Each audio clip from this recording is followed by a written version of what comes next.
Maya Sanders never expected her life to collide with one of Texas's richest men inside a hospital NICU.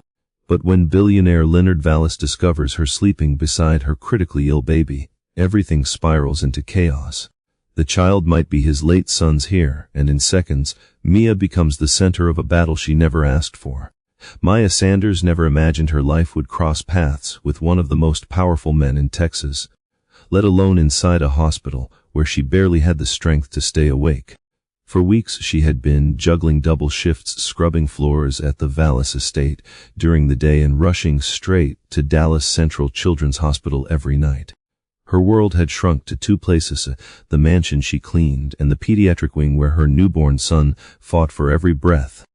Most days she didn't even remember what her own apartment looked like. She only returned long enough to shower and grab the next set of scrubs before heading back out into the blazing Texas heat. She didn't complain. Exhaustion was nothing compared to the fear of losing Ethan. That fear sat in her chest like something heavy and permanent, pushing down on her ribs whenever she looked at the tubes attached to his tiny body. Doctors had warned her from the beginning Ethan's condition was serious, the kind that came with long medical explanations and complicated diagrams taped to the wall. Words like congenital heart defect, open heart surgery, and postoperative risk haunted her long after she left the conversations. She was the kind of person who always tried to stay strong, but even strength had limits. She cried quietly in bathroom stalls, in the stairwell leading to the NICU, in the parking lot where an old Chevy pickup rusted under her touch. But around Ethan she forced herself to stay steady. She whispered stories, hummed lullabies, and told him he would grow up to be brave, even if she wasn't always sure she believed it. On the night everything changed, Mia had just finished a 12-hour cleaning shift at the Vallace mansion. Her hands were raw from bleach and scalding water, and her back ached from bending, lifting, and scrubbing the endless square footage of the property. She'd been replacing the linens in the guest suites when her vision blurred for a moment. She blinked hard to clear it. Rest was impossible. Sick babies did not wait for paychecks or convenient schedules. She clocked out, exchanged a tired goodnight with the guards stationed outside the garage, and drove straight to the hospital. She could barely keep her eyes open on the freeway, but her heart steadied the moment she reached Ethan's room. Machines beeped at regular intervals, offering a kind of reassurance she'd slowly grown dependent on. She sat beside the incubator, reached through the portholes, and let her fingers rest against Ethan's warm, fragile foot. The rhythm of his breathing eased something in her. She told herself she'd stay awake, that she'd read the pamphlet the nurse had given her earlier about feeding schedules post-surgery. She tried to focus on the text, but her eyelids turned heavy. Eventually she leaned forward, resting her forehead on her arms next to Ethan's crib, meaning only to close her eyes for a moment. The next thing she knew, she was waking up to the sound of footsteps and hushed conversations outside the NICU. Confused, she lifted her head, just as two nurses stepped aside for a man whose presence made Maya instinctively sit up straighter. His suit alone looked like it cost more than her entire yearly salary. His posture carried authority, broad shoulders, stiff spine, sharp jaw set in a permanent expression of control. Maya recognized him instantly. Leonard Vallace. The man who owned the estate she cleaned, the man whose face appeared in business magazines and billboards, the kind of billionaire people whispered about with awe or resentment. She had never spoken to him directly. She doubted he even knew her name. The household staff often joked that Leonard Vallace walked like the world belonged to him, as if the very ground waited for permission to exist under his feet. Yet here he was, in the same hospital hallway as her, approaching the area where Ethan slept. Maya froze, unsure whether to greet him or hide. Her hair was messy, her clothes wrinkled, and her eyes still heavy from sleep. She looked nothing like the polished professionals walking past her. She was just the cleaning girl who hadn't eaten a proper meal in 2 days. Normally she would have slipped away, but Ethan was behind her.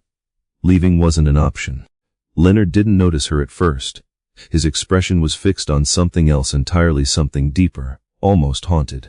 His steps slowed as he approached Ethan's incubator, and for a moment he just stood there, staring at the child with an intensity that made Maya's breath catch. She didn't know what to say. She didn't know what he saw. Then Leonard looked at her. It wasn't a friendly look, it wasn't curiosity. It was confusion mixed with suspicion, the kind of expression a man like him wore when something didn't fit into the world he controlled. His gaze flicked from Ethan to Mia, then back to Ethan again. His jaw tensed before he finally spoke, and his voice carried the weight of someone who was used to asking questions and getting answers immediately. "Who is this child?" he asked. Maya's heart pounded. She wanted to lie. She wanted to protect herself.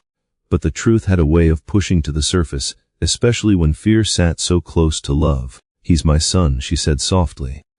Leonard's stare sharpened, cutting straight through her. "And how?" he asked. "Is he connected to my family?" His tone was controlled, but beneath it Maya felt something simmering, grief, maybe, or suspicion too strong to hide. She swallowed hard and told him the truth she'd been too afraid to speak aloud. Ethan was the son of Ryan Vallace, Leonard's only child. The artistic soul who had always looked out of place in the world of power and polished ambition. Maya explained how she and Ryan had met at Rock Lake, how he'd been running from the expectations crushing his life, how their nights together were the first time he ever felt free. She described how he smiled, how he laughed, how he promised to come back for her right before the accident took his life. Leonard didn't react right away. His face remained unreadable, the way a steel gate hides whatever lies behind it. But something about Ethan clearly struck him. He stepped closer, studying the baby's features, his nose, his chin, the tiny curl of his fists. Recognition flickered across his face. Maya didn't need him to speak it, she saw it. Ethan resembled Ryan in ways that couldn't be denied. After that, everything seemed to move faster than Maya could keep up with. Leonard demanded medical records, questioned the staff, and arranged for the most expensive surgical team in the state. He ordered a DNA test on the spot. He didn't ask Maya if she agreed, he simply expected compliance, because men like Leonard Vallace weren't used to waiting for permission. Maya could only stand there overwhelmed, unsure if she had just found a miracle or the beginning of a nightmare she wasn't prepared to survive. She stared at Ethan, wishing she were strong enough, wealthy enough, powerful enough to protect him from whatever storm was about to arrive. Leonard stood only a few feet away, tall and immovable like a wall she could neither climb nor break through. Yet she couldn't look away. The moment he had walked into the room, her fate had shifted. Nothing would ever be the same again. Leonard Vallace didn't come to the hospital expecting his world to tilt off its axis. He had arrived with a tight schedule, a list of emails to approve, and a planned conference call with investors waiting for him once he got back to his Dallas penthouse. Hospitals were places he visited only for charity photo ops or board meetings. They were never personal spaces for him.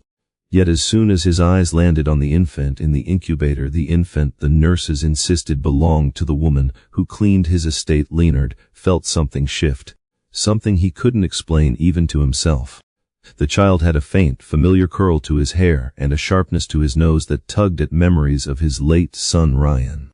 Memories he had spent years avoiding. For a moment, he tried to dismiss the idea. He told himself fatigue was playing tricks on him, that grief sometimes rearranged the faces of strangers into those of loved ones. But as he stared at the sleeping child, his heart gave an uncomfortable jolt. It was the same feeling he'd had the first time he held Ryan at the hospital decades earlier, when his wife, Jenna, had placed their newborn in his arms.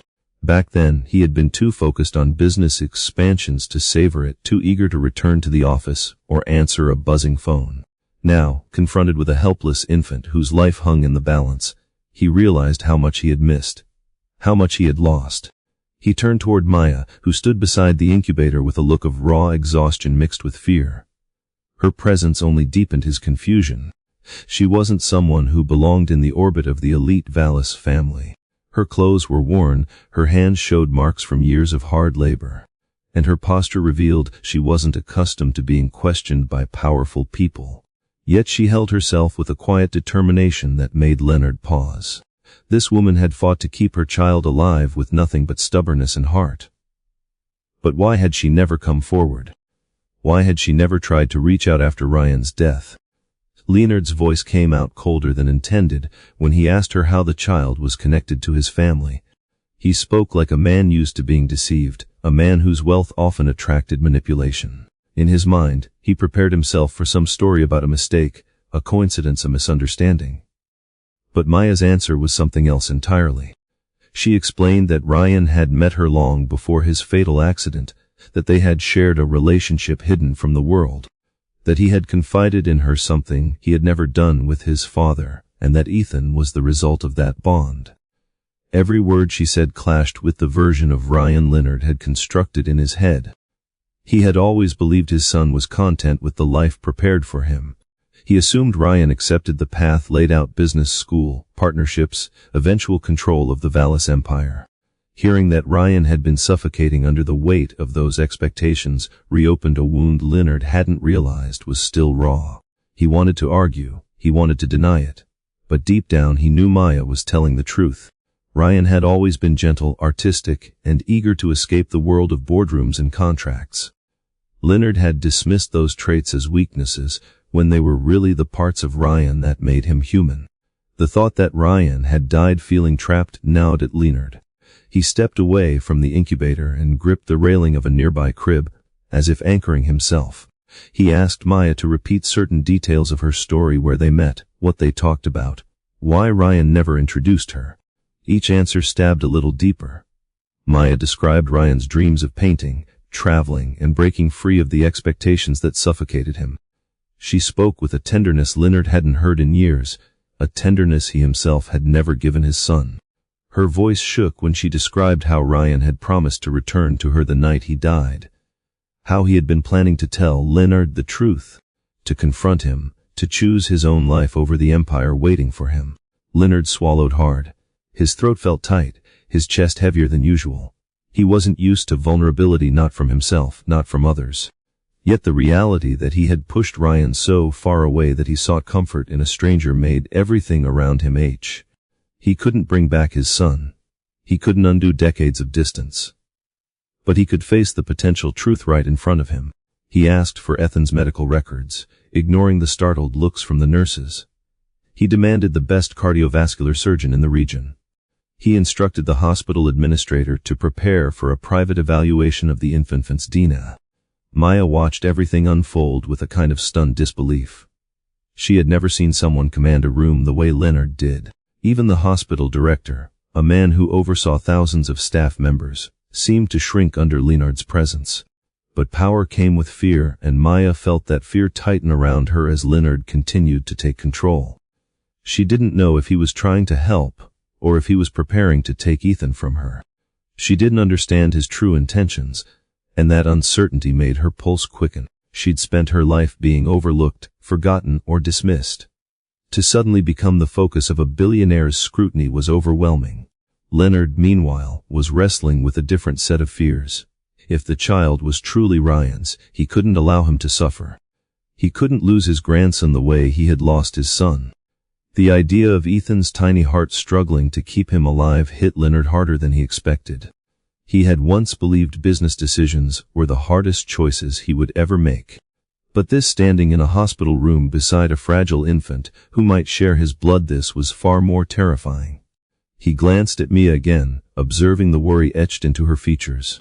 It struck him that she had been fighting alone, working long hours and scraping by on minimum wage just to keep her son alive. She had no legal protection, no financial resources, and no one to defend her. Yet she had managed to keep them safe. She had shielded him with everything she had.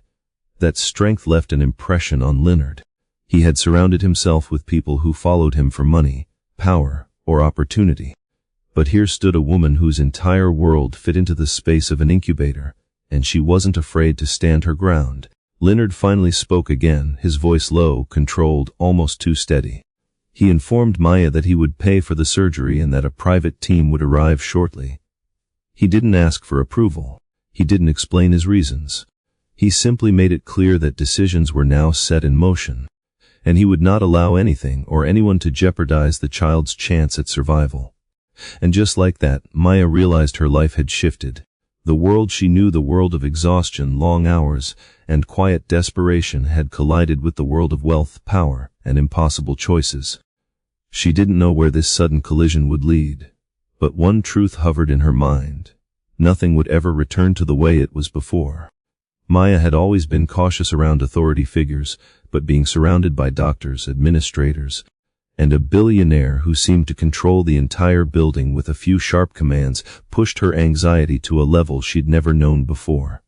When Leonard Vallace left the NICU to make a series of phone calls, the room felt different, heavier, as if his presence still lingered in the air, shaping the very atmosphere even when he wasn't standing there. Nurses whispered to one another, shooting curious glances at Maya as they moved between monitors and medication trays. Some of them tried to offer encouraging smiles, but she could see the questions in their eyes. They wanted to know how a housekeeper from East Dallas ended up connected to the Vallace dynasty, a family whose wealth was practically woven into the city's infrastructure. Maya didn't blame them for wondering. She barely understood it herself. Part of her wanted to cry, part of her wanted to run, and another part of her felt strangely numb, as if her body had turned to stone. She kept her hand inside the incubator, resting her fingertips gently against Ethan's foot. It grounded her, kept her from falling apart. Whenever the nurses adjusted tubes or checked readings, she stepped back just enough to let them work, but she never moved far. Ethan needed her. She needed him even more. Her mind replayed Leonard's expression over and over. He had been furious, confused, and something else, something deeper, she couldn't quite name. Not warmth, not kindness, but maybe the beginning of a realization he hadn't expected. She tried not to let hope settle into her chest. Hope was dangerous. Hope made people blind to the truth. And the truth was simple: powerful men did whatever they wanted, and people like Maya were left to deal with the aftermath. When Leonard returned 20 minutes later, he wasn't alone. A team of cardiologists, surgical specialists, and administrative staff followed him like a procession. They carried clipboards, tablets, and expressions that showed they were aware of who was giving the orders. Leonard walked with a precision that reminded Maya of storms on the horizon, not chaotic or wild, but inevitable. He stopped beside the incubator, arms crossed, and listened while the doctors briefed him on Ethan's condition. Every word from the surgeons sounded like a foreign language to Maya, full of medical terminology she had never heard. She clenched her jaw, worried she might miss something important. Leonard, on the other hand, understood everything. He asked questions that stunned even the specialists. He dug into details about complications, surgical timing, and postoperative care. He requested alternative strategies, risk evaluations, and contingency plans.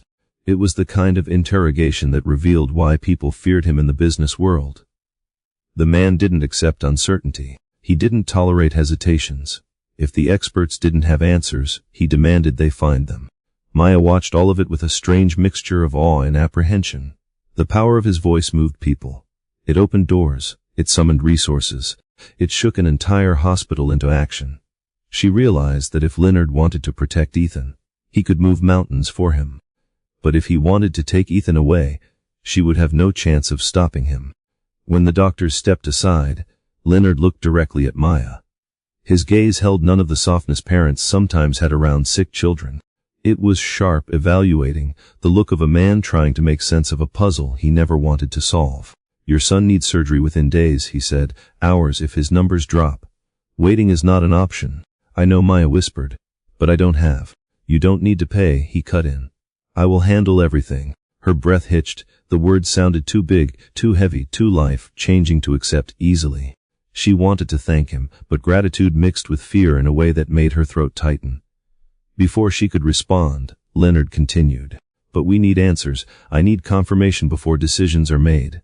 A DNA sample is being processed now." The truth in his voice was steady, almost unnervingly steady. It reminded her that he wasn't doing this out of generosity. He was doing it because he suspected Ethan was his grandson. And if the test confirmed it, Mia had no idea what came next. She nodded, though the motion felt stiff. "I understand." Leonard didn't speak again. He walked to the incubator and placed a hand lightly on the edge. His eyes lingered on Ethan, and something shifted in his expression. A flicker of sorrow. A flicker of recognition. His face softened, not much, just enough to reveal that a piece of Ryan lived in the tiny baby under the glass. That realization hit him harder than he showed. Ethan's breathing hitched briefly, causing Maya to tense. A nurse rushed over, adjusting the tube in his nose, murmuring reassuring words. Leonard took a half step closer, his jaw clenching. He wasn't used to feeling powerless, and Maya could see how much he hated it. This wasn't a negotiation. This wasn't a merger. This was life and death, And it didn't matter how much influence he had, nothing guaranteed a good outcome. When the nurse finished, Leonard exhaled slowly and straightened his posture. "He looks like Ryan," he said quietly. Maya's heart twisted. She nodded. "He does." Leonard swallowed hard. His eyes drifted toward the floor for a moment, then back to Ethan. And in that brief flicker, Maya realized something important. This man was grieving not in the loud, emotional way ordinary people grieved, but in a way that burned inward, beneath layers of pride and control. Ryan had been complicated, beautiful, and difficult to understand, and Leonard had never known how to reach him. Now the chance to understand him existed only through the baby lying in the incubator. A doctor called for Leonard's attention, and he reluctantly stepped away to stack of surgical authorizations. Maya watched him, watching the way hospital staff moved quickly to accommodate every directive. She wondered if Ethan would grow up with that kind of influence. She wondered if she would even be part of his life if Leonard decided to claim full custody. Fear tightened her chest again. When Leonard returned, he spoke with a determined calm. "You will stay here tonight. I've arranged a private room down the hall. Nurses will watch Ethan constantly." Maya blinked. "A private room? For me?" "His mother," Leonard replied. "You should be nearby." The words sounded simple, but they held an unexpected gentleness. She nodded, though her chest still trembled from the weight of everything happening around her. She turned back to Ethan, brushing her fingertip over his tiny foot again. Leonard stood beside her, not speaking, but watching Ethan with an intensity that made it clear he wasn't leaving the hospital anytime soon. He stayed even when administrators tried to pull him away. He stayed when nurses suggested he rest. He stayed until the early hours of the morning, hovering close but not intruding. The powerful billionaire who commanded boardrooms now stood humbled beside a fragile infant whose heartbeat measured his hope in steady beeps. And for the first time since Ryan's death, Leonard wanted something deeply, not for himself, not for his empire, but for a child who might carry his son's legacy forward. The first hint that something was terribly wrong came from the hushed conversation Maya overheard just outside the NICU doors. She hadn't meant to linger in the hallway, but exhaustion slowed her step, and she paused for a second to steady herself against the wall. That was when she caught Leonard's voice, low, sharp, and all business, speaking to someone on the phone. His tone wasn't angry, but it carried a firmness that made every word feel like a closed decision. Maya froze, recognizing the weight behind his words even before she understood them. "She's not capable of providing what the child needs," Leonard said. "I'm preparing the documents now. I want temporary guardianship until the situation stabilizes." Maya's heart dropped so quickly she felt dizzy. There was no mistaking what he meant. He wasn't just stepping in to pay medical bills. He wasn't simply trying to help. He was preparing to take Ethan. Her breath caught in her throat. She pressed her back against the wall, feeling the world blur for a moment. She wanted to scream, to burst through the door and confront him, but fear kept her frozen in place. If Leonard really wanted custody, what power did she have to stop him? He had an army of lawyers, the resources of a corporation, the unquestioned respect of every institution he donated to. She had minimum wage paychecks and a rented room in a cramped neighborhood apartment. Courts listened to men like him. Judges bowed to men like him. The law was shaped by men like him. A cold dread swept over her as she imagined Ethan taken away, living in a mansion she would never be allowed to step inside again. She pictured him growing up surrounded by wealth, cared for by nannies, learning to call someone else family. She imagined herself spending years trying to fight a losing battle, showing up to courtrooms clutching documents she barely understood, only to be dismissed as unfit because of her income, her address, her job title. She couldn't lose him. She wouldn't survive it. That fear churned in her chest until she couldn't breathe. When Leonard ended the call and stepped into the elevator, Maya waited until the doors slid shut before she moved. She rushed into the NICU, feeling adrenaline shake through her limbs. Ethan lay peacefully under the soft glow of the incubator lamp, unaware of the sudden storm gathering around him. She reached in and touched his foot, and her throat tightened. She leaned closer, whispering that she loved him, that she would protect him, that she wouldn't let anyone take him away. Her mind raced as she looked around the room. The nurses were busy at their stations, monitoring charts, preparing medication. A few parents sat near bassinets farther down the hall. No one paid attention to her. No one suspected what she was about to do. Maybe she didn't fully understand it herself until she opened the incubator and reached for Ethan. Her hands trembled violently as she lifted him. The tubes attached to him made every movement terrifying. She carefully gathered the portable oxygen line, fumbling with the straps and sensors, her breath unsteady. She wasn't trained to do this. She knew she could hurt him. But she also knew that leaving him there meant losing him forever. Her love outweighed every fear, every rational thought, every warning she'd been given. When she finally cradled Ethan against her chest, her knees nearly buckled from the rush of panic. She wrapped the blanket tighter around him, ensuring the tubing wasn't tangled, then turned toward the exit. She walked faster than she ever had, but tried to keep her movements looking natural. If she ran, someone would stop her. If she panicked openly, the nurses would intervene. Her heart pounded so loudly she thought it might echo down the hall. As she reached the double doors, she glanced back once more. No one was watching her. She pushed through. The hallway outside felt like a maze. She wasn't thinking of a plan, just instinct. Get out. Get away. Protect Ethan. The words beat like a drum in her skull. She took the stairs instead of the elevator, frightened that someone might catch up before she reached the bottom floor. Halfway down the second staircase, a nurse called out behind her, "Miss Sanders, are you okay?" Maya didn't turn. She just kept walking, her grip tightening on Ethan. She mumbled something she hoped sounded like a response, but her voice cracked. By the time she reached the emergency stairwell, the nurse's footsteps had grown louder. "Maya, wait, what are you doing?" Panic surged through her, raw and blinding. She pushed through the door and burst into the parking level, clutching Ethan so tightly she felt his small chest rise and fall against her own. She needed air. She needed space. She needed distance between her and the billionaire who had the power to erase her from her son's life. But she didn't make it far. 2 hospital security guards stepped out from behind a patrol car, blocking her path. They weren't aggressive, but their presence sent her spiraling. One of them held up his hands slowly, like approaching someone on the edge of a dangerous ledge. "Ma'am," he said carefully, "you can't take baby out of the NICU like that. Let's go back inside." Maya took a step back, shaking her head, tears spilling uncontrollably. "Please," she begged, her voice cracking under the weight of her terror. "They were going to take him from me. I know it. I heard them." The guards exchanged a worried look. One spoke gently, "No one is taking your baby, but he needs medical equipment. He's not stable enough to leave." But Maya could not hear reason.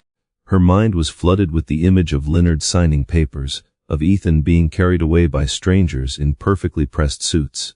She pressed Ethan tighter to her chest. Her breaths came fast and uneven. She shook her head again, backing up until she felt the cold concrete wall behind her.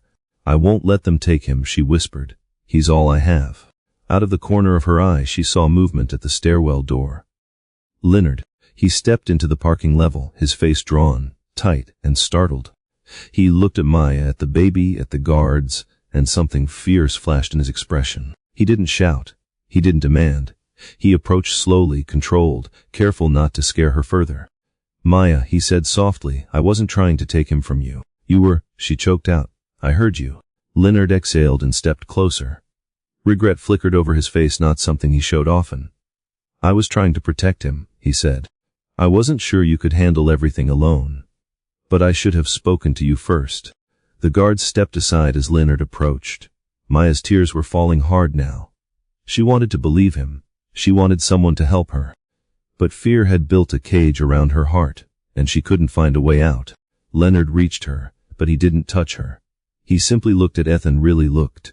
His eyes softened, and emotion cracked through his voice. "Let's go back," he said gently.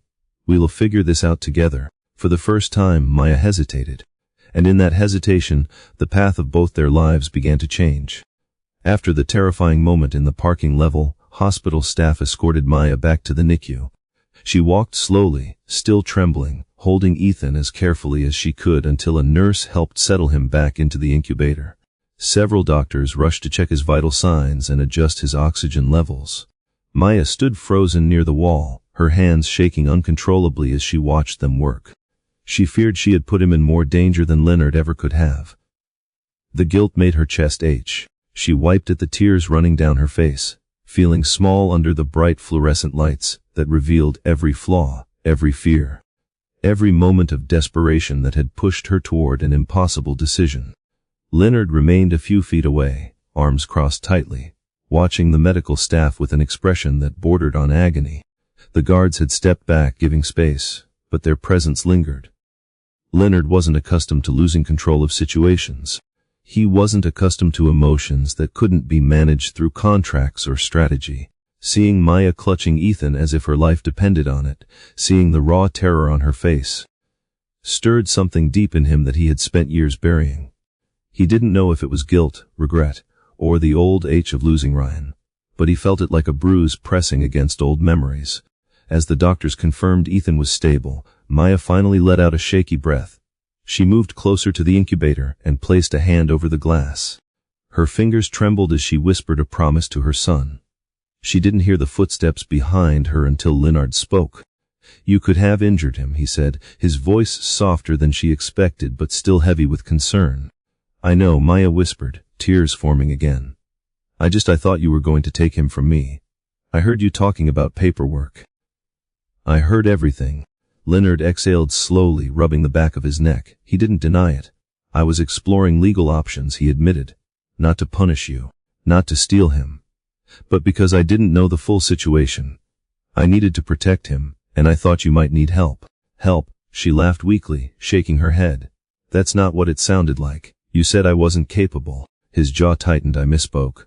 Or maybe I spoke too quickly. I don't know. But I wasn't trying to hurt you." She turned toward him finally. Her eyes were tired red, but resolute. "You don't know me. You don't know what I've done for him. You don't know what I've sacrificed." Leonard held her gaze. "Then tell me," he said quietly. "Tell me what you've done for him. Help me understand." Maya hesitated. She had never been asked that before. People didn't usually care about the details of her life. They only cared whether she cleaned the floors well or arrived on time. No one asked her to explain her struggle. No one wanted to listen. But something in Leonard's face, maybe the unsteady way he breathed or the shadows under his eyes, made her believe he was trying, even if he didn't know how. So she told him. She told him about the nights she didn't sleep because Ethan stopped breathing once, and she lived in constant fear it would happen again. She told him about working double shifts, skipping meals, selling everything she owned except Ethan's clothes, and the tiny crib in her apartment. She described driving across town in a broken pickup that stalled twice a week, praying it didn't die on the highway. She talked about arguing with insurance companies that refused to cover treatments and begging doctors to delay bills until she could pay. Her voice cracked as she admitted she'd considered giving Ethan up for adoption once, only to sob for hours at the thought. Leonard listened without interrupting. Every word Maya spoke chipped away at the rigid mask he wore. He had always believed power solved problems, that money solved fear. But hearing her describe fighting alone with nothing but determination humbled him in a way he hadn't expected. He felt a sting of shame. He had lived in a world where every need was met instantly, where staff handled complications before he even noticed them. And here was a woman standing before him who had fought battles he never even knew existed. When she finished, she wiped her cheeks and took a breath. "So yes," she said, her voice trembling, "I panicked. I thought you wanted to take him. I didn't think you'd even consider my side." Leonard didn't respond right away. His throat tightened as he looked at Ethan. "I'm sorry," he said finally, and the words sounded unfamiliar to him, as if he hadn't spoken them in years. "I should have talked to you first. I should have asked, not assumed." Maya stared at him surprised. She hadn't expected him to apologize, not a man of his status, not a man with his reputation.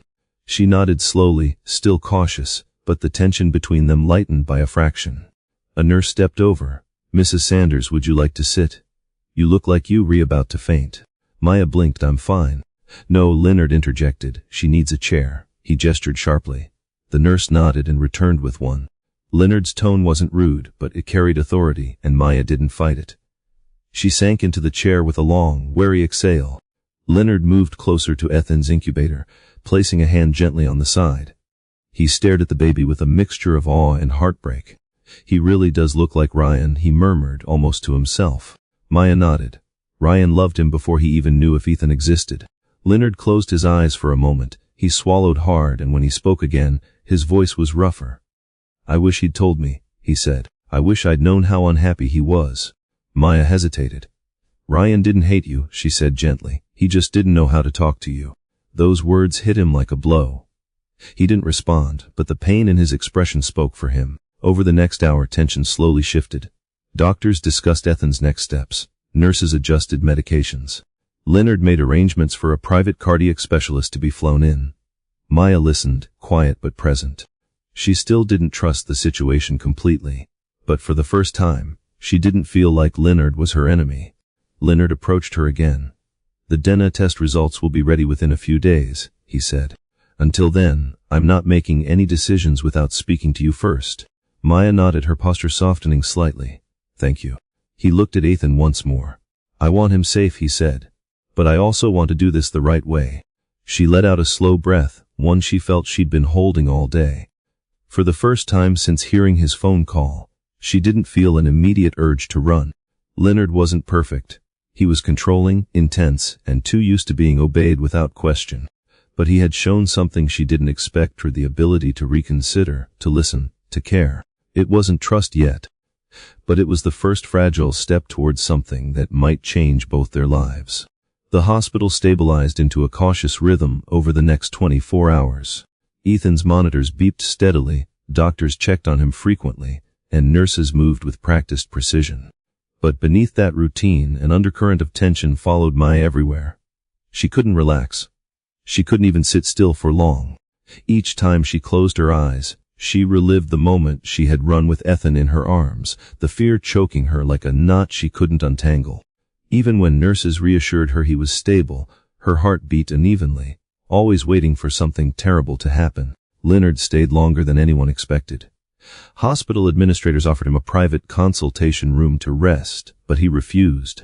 He planted himself in a chair outside the NICU and made it into his temporary office.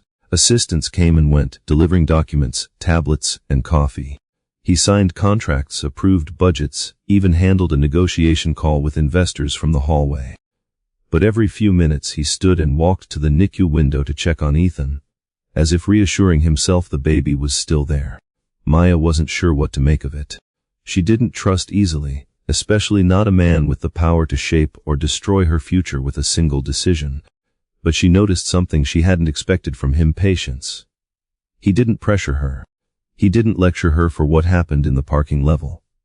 He gave her space, staying close enough to help, but far enough not to overwhelm. It confused her, unsettled her, softened her in ways she didn't want to admit. Still, trust was not something she could give overnight, no matter how many hours he spent sitting outside the NICU door. Late that evening, while a warm orange glow cast shadows across the polished hospital floors, a social worker approached Maya.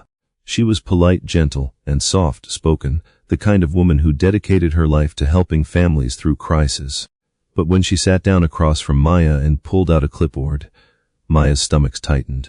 It's routine, the social worker explained with a practiced smile. Anytime a child is admitted to intensive care, we make sure the family has everything they need. Maya nodded, but her nerves spiked when she saw the kinds of questions being asked: income, housing security, employment stability. The social worker's tone was kind, but the questions felt sharp. They exposed every vulnerability in Maya's life, every weak spot she worked so hard to hide. She answered honestly, though each response came out like a confession she didn't want to make. Leonard watched from the doorway. His jaw twitched each time Maya struggled to answer. When the social worker gently asked whether Maya had a support system or family nearby to help her, he finally stepped forward. She has support, he interjected. The social worker blinked up at him, startled to see one of the wealthiest men in Texas leaning against the doorframe. I'm sorry, Mr. Vallace, she said, straightening herself. Wasn't aware you were part of the child's family structure. Leonard nodded firmly. I am. Maya turned toward him, eyes widening, unsure what to say. She wasn't used to anyone standing up for her, especially not him. The social worker, now slightly flustered, recalibrated her questions. Of course. Then with your involvement, I'm sure we can coordinate additional services. Leonard stepped into the room fully and sat beside Maya. Whatever she needs, she will have, he said without hesitation. Housing, transportation, childcare support, anything. Maya felt the ground shift beneath her. He offered the world with a few simple sentences. yet she wasn't sure how to accept them. She worried about the fine print, the hidden cost, the possibility of losing Ethan if she accepted even a drop of help. But when she looked at Leonard, she saw something different, something almost protective. After the social worker left, Mia faced him directly. "Why did you say that?" she asked. "Why say you were part of my support system?" "Because you don't have one," Leonard replied. "And you shouldn't be doing all of this alone." His voice carried sincerity she wasn't prepared for. She looked down at her hands, unsure how to respond. Later that night, after doctors completed another round of tests, Maya sat in the dim NICU room watching Ethan sleep. The soft glow from the monitor illuminated his tiny chest rising and falling. She rested her head on her arms, exhausted but unable to leave. Leonard stood behind her, watching quietly for several minutes before speaking. "What you did earlier," he said, referring to her attempt to run, came from fear. "I understand that now." Maya didn't look up. "I didn't want to lose him." "You won't," he said firmly, "not while I'm here." His voice held a promise she hadn't expected. She lifted her head and studied him. His expression was serious, unwavering. For the first time since everything began, she believed him. Ethan stirred faintly, and both of them instinctively leaned forward. Maya adjusted the blanket around him while Leonard watched with a softened gaze she'd never seen on him before. He wasn't looking at Ethan like a billionaire analyzing a situation. He was looking at him like a grandfather desperately trying to rebuild something he lost. After a moment, he spoke again. "The DNA test will bring us clarity," he said. "But regardless of the result, I'm not going to steamroll you into decisions. I want to understand your life. I want to understand what Ryan saw in you." The mention of Ryan caught Maya off guard. A familiar ache pulled in her chest. She didn't talk about Ryan often. The memories were too tender, too personal. But tonight, the grief felt less sharp. Maybe because Leonard, Ryan's father, was finally talking to her not as an adversary, but as someone trying to understand. She took a breath. "Ryan was nothing like you," she said carefully. Leonard raised an eyebrow. "I'm aware. He didn't want money. He didn't want power. He wanted space to breathe. He wanted art. He wanted to choose his own life." Leonard nodded slowly. "I failed him," he admitted. "I know that now." Maya glanced at him, surprised by the honesty in his tone. "I pushed him too hard. I tried to mold him into something he wasn't," Leonard added. "But when he died, I lost the chance to fix that." And now his voice broke slightly, though he hid it quickly. "Now this child might be the last piece of him I have." Maya's throat tightened. She understood grief. She understood regret. And in that shared understanding, the wall between them thinned, just a little. "Ethan isn't a replacement," she said softly. "I know," Leonard replied, "but he's a miracle, one I didn't expect." The weight of his words filled the room. For the first time, Maya felt the beginnings of something unfamiliar, a fragile sense of partnership forming between them. They both wanted the same thing for Ethan: to survive, to grow, to have a life filled with possibilities neither of them had. As the NICU lights dimmed, Leonard spoke again. "Until the test results arrive, we protect him together." Maya nodded. For the first time, she didn't feel alone. When the sun finally rose the next morning, Maya felt as though she'd lived an entire lifetime in the span of a single night. Her eyes were heavy, her limbs stiff, and her nerves frayed. But she refused to sleep. Every time she closed her eyes, her mind replayed the memory of running through the parking level with Ethan in her arms. The guilt clung to her like a shadow. She sat at the edge of Ethan's incubator, watching every breath he took and tracing gentle circles on the blanket with the tip of her finger. The hospital hallway carried the soft hum of early activity carts being pushed, nurses exchanging updates, the occasional ring of a phone. It was peaceful compared to the chaos of the night before, but Maya couldn't shake the knot in her stomach. Something felt off. Too many people had been asking questions. Too many glances were directed her way. And then there were the whispers she caught from two nurses near the station, whispers that carried her name, Leonard's name, and the unmistakable tension of gossip. She didn't want to be the center of attention. She didn't want her life dissected by people who didn't know her story. But she felt eyes following her when she moved. She felt curiosity and judgment weighing on her from strangers who only saw pieces of the truth. Things worsened when she overheard two administrators discussing concerns about parental stability. One mentioned the attempted removal incident. Another referenced protocols for high-profile cases. They said the words casually, but each one felt like a blow to Maya. She wasn't a criminal. She wasn't unstable. She was a mother who acted out of panic, nothing more. But institutions rarely cared about the heart behind an action, they cared about rules. And rules, Maya knew too well, were never written for people like her. Leonard noticed her shaking hands as she poured a cup of water from the dispenser. He stepped toward her, lowering his voice, so only she could hear. "They're not coming after you," he said. "If anyone tries, they'll answer to me." She didn't respond right away. She kept her eyes on the cup as the water trembled slightly in her grasp. "It doesn't matter what you say," she whispered. "The hospital saw what I did. They won't forget it. I'll handle the hospital." "You can't control everything," she said, though the steadiness of her voice surprised even her. Leonard held her gaze, and for a moment there was something like admiration in his eyes. "No," he admitted. "But I can make sure you aren't judged unfairly." She wanted to believe him. She wanted reassurance. But fear clung to her ribs. She set the cup down and walked back toward the NICU window, keeping her steps slow so her shaking legs wouldn't betray her.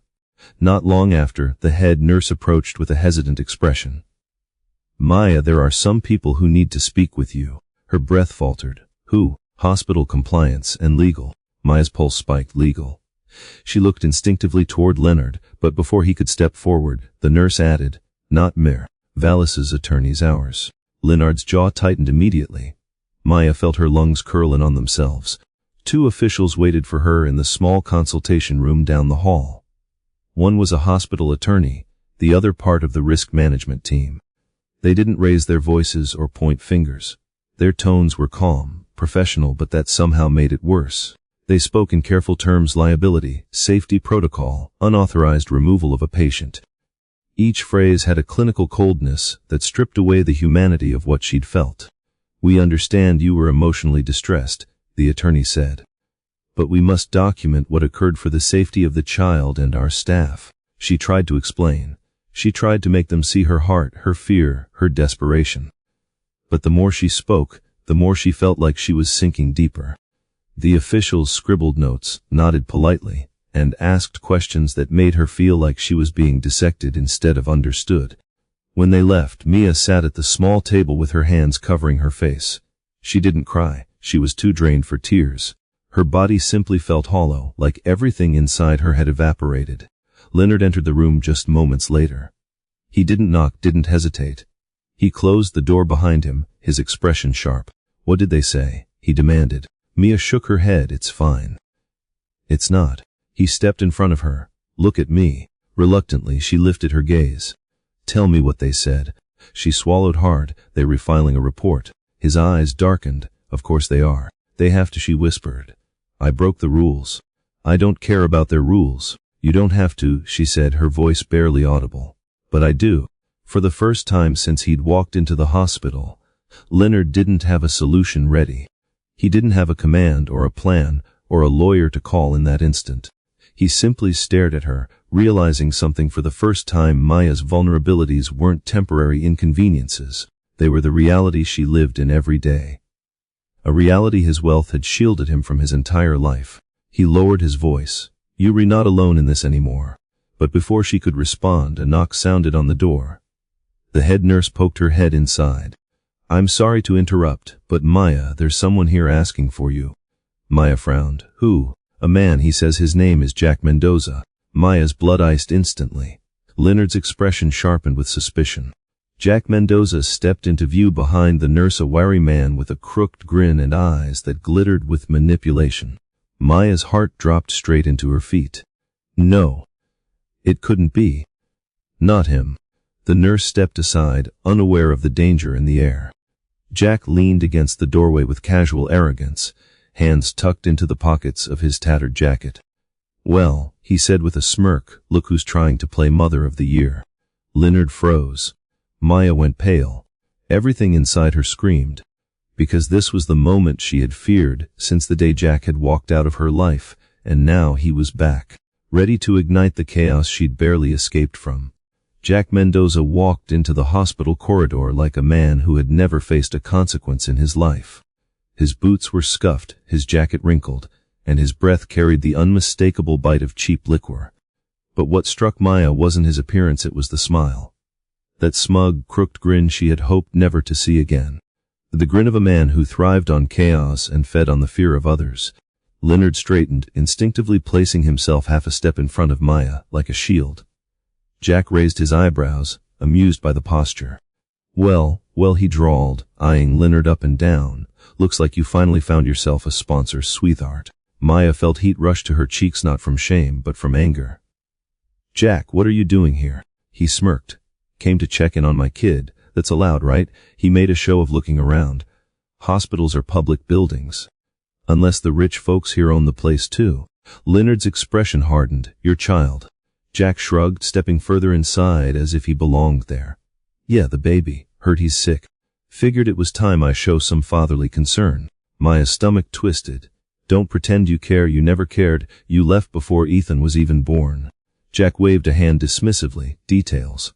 Then his eyes narrowed with something darker. Thing is, I heard this kid might be worth something now. That was enough for Leonard to step forward. You need to leave. Jack gave a short, mocking laugh. Who the hell are you? The baby's new daddy. Leonard didn't rise to the bait. I'm someone who won't tolerate you harassing his mother. Jack let the words settle for a moment, then snorted. You've got serious confidence for a guy who doesn't know the whole story. He turned to Maya. You didn't tell him everything, did you? Maya's shoulders tightened. She hated that Jack had any power over her, even conversationally. There's nothing to tell. Oh, there's plenty. Jack leaned his elbows on the counter, tapping his fingers as if bored. Like how we were together. How you begged me not to leave. How you said you'd do anything to make it work. Maya's throat tightened. Stop lying. He shrugged again. We had a thing. And unless your billionaire friend here wants the world to think otherwise, maybe you should give me a minute with my son. Leonard's voice dropped to a tone that commanded fear. Ethan is not your son. Jack grinned. Maybe. Maybe not. I guess the news outlets would find the story pretty interesting either way. Maya felt the blood drain from her face. That was Jack's strategy. Twist the truth, blend lies with fragments of reality, and create enough confusion to destabilize everything. He knew how to manipulate, how to threaten without using explicit words. He was a parasite who latched onto opportunities, especially ones wrapped in tragedy. Leonard understood instantly. His eyes sharpened with the cold precision of a man who had dealt with blackmailers before. You here for money? Jack laughed softly. What? No, I'm here for family. Then his smile sharpened. But now that you mention it, family should be compensated for emotional distress. Especially since the mother here might be missiled someone. She didn't tell anyone about me. Looks suspicious, doesn't it? Maya stepped forward, shaking. Jack, stop. You're remaking things worse. He turned to her, eyes gleaming. For who? You. Then he leaned in just enough for her to smell the alcohol on his breath. Or for him. Leonard moved so quickly Maya barely registered the motion. 1 second Jack was smirking in her face. The next, Leonard's hand was clamped around Jack's arm, pulling him back with a force that made Jack stumble. You will not come near her again, Leonard said, voice steady but brimming with restrained fury.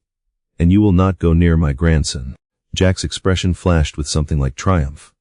Grandson, huh? Good to know you. Already claiming the kid. Helps my case. The tension turned suffocating. Maya grabbed Leonard's sleeve, shaking her head, a silent plea for restraint. Jack wasn't strong, but he was dangerous in other ways. Every provocation was calculated. Every reaction was a tool he intended to weaponize. Jack jerked his arm free and stepped back, adjusting his jacket. Relax, cowboy. I'm not here to start a fight. Just want to talk. His tone hardened. I want what I'm owed. You owed nothing, Leonard growled. Jack smirked. We'll see. Before anyone could respond, 2 hospital security guards approached, clearly alerted by the rising tension. One guard looked at Jack. Sir, you were not authorized to enter the NICU area. We'll need to escort you out unless you immediate family. Jack's grin widened. I am immediate family. I'm the baby's father. Maya gasped. No, you're not. Jack cut her off with a raised hand. Easy, sweetheart. Don't get emotional. Leonard's fist balled at his sides. The guards looked between them, clearly unsure who was telling the truth. Jack used the confusion to his advantage. Ask her, he insisted, pointing at Maya. Ask her if she can prove the kid isn't mine. The guard turned to her. Ma'am. Maya froze, her voice caught in her throat. She didn't have papers. She didn't have proof. She didn't have anything but her word. And Jack knew it. Leonard stepped forward. "Nah, testing is already being done," he said. "You will receive no information or access until results are confirmed." Jack's eyes gleamed. "Oh, testing. Great. Guess we'll all see soon enough." He winked at Maya. "Hope the truth doesn't hit too hard."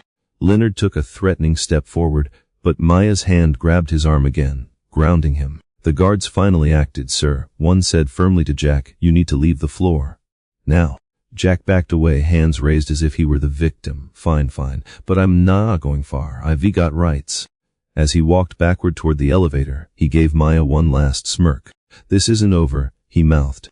The doors slid shut. Maya exhaled shakily, her knees weakening beneath her. Leonard reached out instinctively to steady her, but she took a small step away, overwhelmed. "How did he know we were here?" she whispered. Leonard's expression darkened. "Someone told him." "Who?" He didn't have to answer. They both knew. Someone wanted Jack here. Someone wanted chaos. Someone wanted Maya vulnerable and Leonard cornered. And in the dark space between their fears, one name rose like a blade ready to cut everything apart. Victoria Hale. Victoria Hale loved two things in this world: power and perception. Power made people obey her. Perception made people adore her. As long as those two forces stayed aligned, her life moved smoothly. Glamorous charity events, magazine covers, business galas, strategic engagements carefully curated for the public eye. Being engaged to Leonard Vallace was the crown jewel of her curated existence, the final step into the social throne she had chased for years. But everything began to crack the moment she saw Leonard's name trending on social media, alongside a mysterious woman at a children's hospital. At first, she assumed it was a prayer misunderstanding, maybe a charity visit gone wrong, maybe a staff member pushing for attention. But then she zoomed in on the photo a nurse had taken. Leonard standing in a hallway, his posture tense, talking closely with a terrified young woman who cradled a baby in her arms. A woman who clearly wasn't supposed to exist in Victoria's version of the Vallace story. Victoria didn't panic. Panic was for people without strategy. She simply grabbed her designer coat, slipped on sunglasses, and headed straight for the Vallace corporate tower, heels clicking in perfect rhythm. She didn't bother calling Leonard. He wouldn't answer, and she didn't need him to. She needed information. Her assistant Chloe trailed behind her with a tablet in hand. "Victoria, social engagement numbers are rising quickly. People are asking if the baby is connected to the Vallace family. Should we prepare a statement?"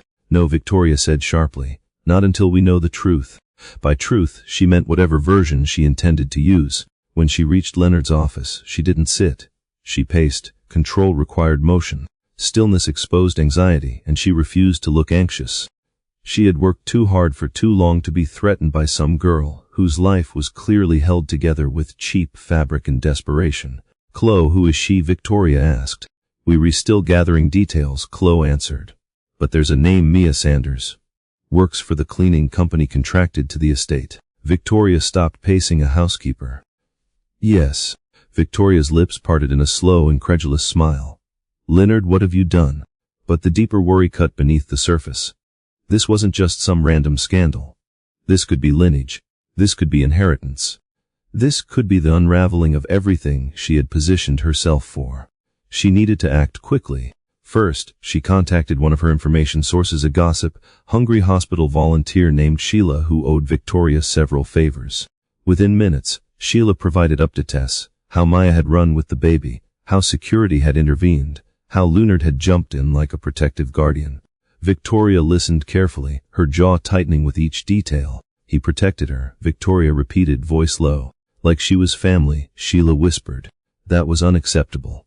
Leonard didn't protect disposable people. He used them, benefited from them, or ignored them. But he didn't protect them. Not unless there was something about the situation that dug deeper than obligation." Victoria's mind moved quickly, piecing information together like a predator following a scent. A young woman, a baby, Leonard frantic, Leonard protective, Leonard claiming involvement. There had to be a reason.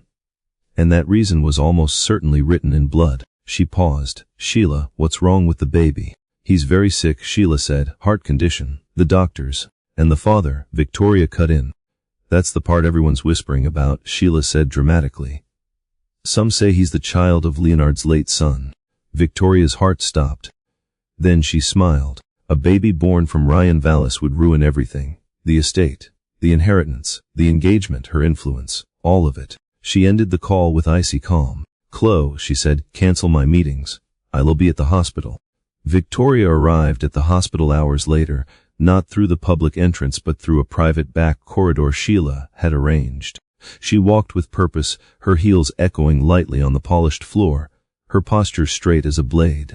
She found the NICU hallway quickly. Leonard wasn't there, but Maya was sitting beside the incubator, exhaustion etched into her face. A woman who looked fragile, misplaced, and terrified. "Perfect." Victoria approached slowly, wearing a polished smile. "You must be Maya." Maya stiffened, eyes widening. She looked like someone sensing danger before seeing it. "I'm Victoria Hale," she said, extending a hand that Maya did not take. "Leonard's fianc e." Maya's throat tightened. Victoria took a step closer, lowering her voice. "You've caused quite a stir. Bringing Leonard into a situation like this, I imagine you didn't think things through." Maya flushed. "I didn't ask him to come." Victoria tilted her head. "Oh, sweetheart, you don't have to ask. Men like Leonard have very strong instincts, especially when it comes to reputation." Maya swallowed hard. "I'm just trying to help my son." "Of course you are." Victoria's tone dripped with patronization. "But you must be careful. Leonard is under enormous pressure.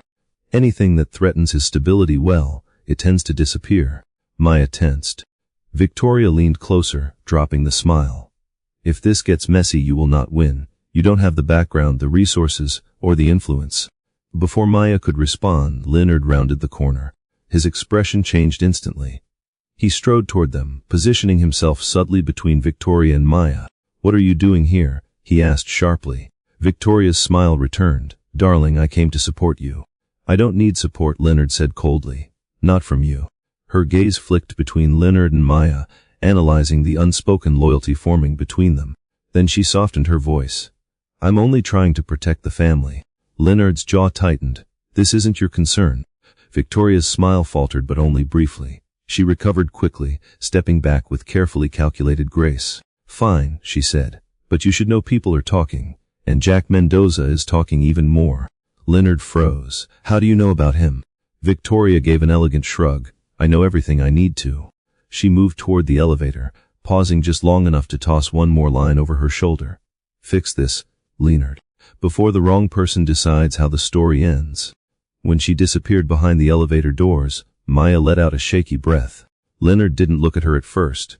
He stared at the elevator, jaw clenched, fury radiating off him. "She brought Jack here," Maya whispered. Leonard nodded slowly. "Yes, and she won't stop." Maya's voice trembled. "What is she trying to do?" Leonard finally turned to her, his expression darkening into something that wasn't just anger, it was a promise. "She's trying to destroy you," he said. "And now she's coming for the baby." His gaze hardened. "But she'll have to go through me first." The next 48 hours unfolded like a slow, moving disaster, the kind everyone could sense coming long before it arrived. Hospital staff moved with clipped urgency, avoiding eye contact with Mia, as though she carried something dangerous, something contagious, not a virus but a scandal. Lawyers in tailored suits patrolled the hallways. Administrators whispered behind doors. Nurses typed notes more carefully than usual. The atmosphere had shifted into something brittle, as if the building itself braced for impact. The official incident report about Maya's attempt to remove Ethan had reached higher administration, but that wasn't what triggered the escalation. What ignited the storm was Jack Mendoza. The man had left chaos behind him as easily as someone flicking ashes from a cigarette. Within hours of leaving the hospital, he had posted a video online, sloppy, low quality, filmed outside a gas station with neon lights flickering behind him. But it didn't matter. His words spread like wildfire. He claimed to be Ethan's father. He claimed Maya hid the truth to manipulate a billionaire. He claimed Leonard Vallace was trying to steal the child from him. Victoria had done her job well. She knew exactly who to unleash and when to unleash him. The video hit social media platforms like a spark in dry brush. Within hours, news outlets began calling the hospital for statements. Paparazzi gathered outside hoping to capture a shot of Leonard or Maya. The hospital, terrified of liability and negative press, responded with strict regulations. No one in or out of the NICU without clearance. No talking to press. No releasing of patient information without legal review. The worst blow came the next morning when a trio of officials knocked on the NICU door: a hospital lawyer, a risk management representative, and a woman with a stern posture who introduced herself as a child welfare investigator. Maya felt her breath catch the moment she saw the badge clipped to the investigator's blazer: Texas Department of Family and Protective Services. Leonard stepped between them and Ethan's incubator immediately. "What is this?" he demanded. "This is protocol," the investigator replied calmly. "We received a report of a potential safety incident involving the child." Her tone was neutral, but Maya could feel the accusation beneath it. She was the incident. Maya stood frozen, gripping the railing of the incubator so tightly her knuckles whitened. She struggled to find her voice. "I didn't mean to hurt him. I was scared. I wasn't thinking." The investigator held up a hand. "Ms. Sanders, we are not here to judge intentions. We are here to ensure the child's safety. That requires a formal assessment." "A formal assessment means an interview," Leonard cut in, voice sharp. "Not taking him away." "That is correct," she said. "But depending on our findings, we may need to consider temporary protective custody." Maya's stomach dropped. The room tilted. She grabbed the railing harder to keep her balance. "No," the word scraped out of her throat, barely audible. "You can't take him. Please, he's all I have." The investigator didn't flinch. She'd heard similar pleas before. "No decisions have been made. We're following standard procedure." Leonard took a step closer, his voice lowering into something dangerous. "This is retaliation. Someone filed a report to manipulate the situation. Don't pretend you don't know who." The woman's jaw tightened. "We cannot consider social media or private disputes. We only respond to official reports." Someone submitted a false report. Perhaps, but it was compelling enough to open a case. Maya covered her mouth as tears filled her eyes. She hated crying in front of strangers. She hated feeling powerless.